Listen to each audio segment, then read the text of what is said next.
Assalamualaikum warahmatullahi wabarakatuh.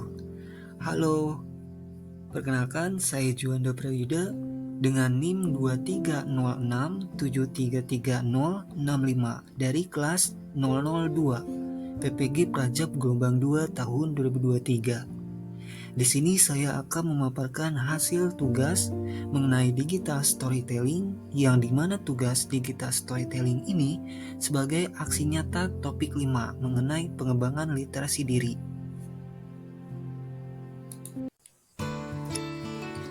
Baik, yang pertama adalah pengalaman. Tentunya dalam kegiatan literasi pasti memiliki pengalaman kan, baik itu pengalaman yang menyenangkan atau mengharukan. Oke, pengalaman proses belajar literasi.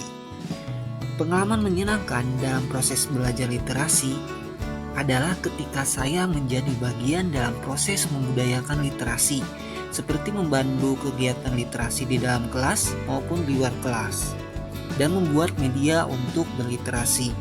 Berdasarkan hal itu, saya merasa bahagia melihat anak-anak tersenyum ketika berliterasi. Tidak hanya itu, saya juga menanamkan hobi membaca maupun menulis ketika waktu luang, karena membaca dan menulis merupakan hal yang urgensi dalam literasi.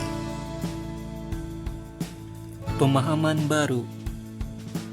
Setelah saya mempelajari konsep literasi, saya mendapatkan pemahaman baru bahwa dalam mengembangkan literasi itu harus didasari oleh 5T dan 1A. Apa itu 5T dan 1A? Berikut penjelasannya sebagai berikut. Yang pertama adalah time.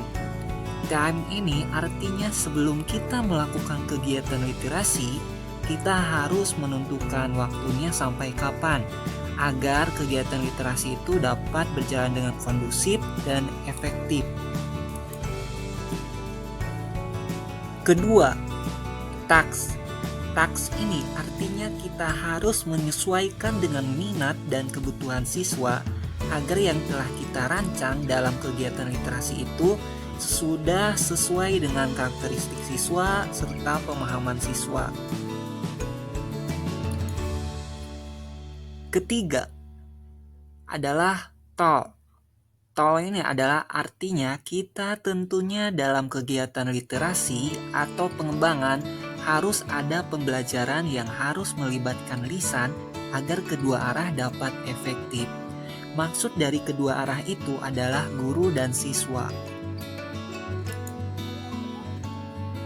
Keempat adalah teks. Teks ini artinya kita sebelum melakukan kegiatan literasi harus memilih dulu teks yang sesuai dengan kebutuhan siswa serta pemahaman siswa, agar dalam kegiatan literasi itu teks itu dapat dipahami dengan mudah oleh siswa. Kelima adalah teaching strategi. Teaching strategi ini artinya dalam kegiatan literasi tentunya harus menggunakan strategi pembelajaran literasi seperti membaca pemahaman dengan strategi visualisasi. Nah, sebelum kita melakukan kegiatan literasi, kita harus menentukan terlebih dahulu strategi pembelajaran literasinya seperti apa, kemudian strategi yang cocok untuk pemahaman siswanya seperti apa.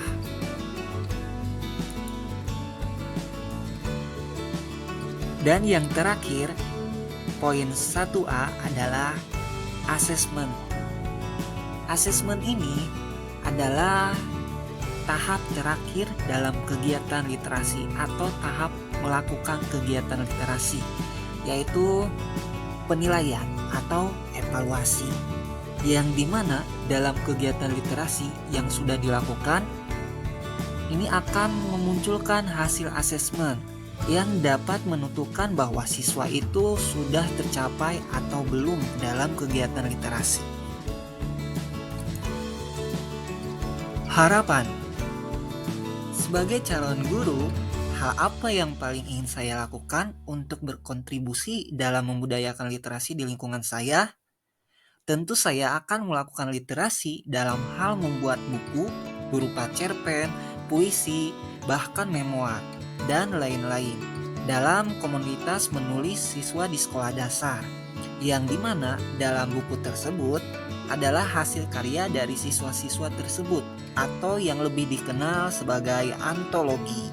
Berdasarkan hal itu, tentunya dapat menarik perhatian siswa dalam literasi. Oleh sebab itu, basically, saya juga mempunyai hobi menulis dalam membuat buku. Dan saya juga telah mencetuskan beberapa karya menulis, di antaranya novelet, novel, cerpen, dan lain-lain.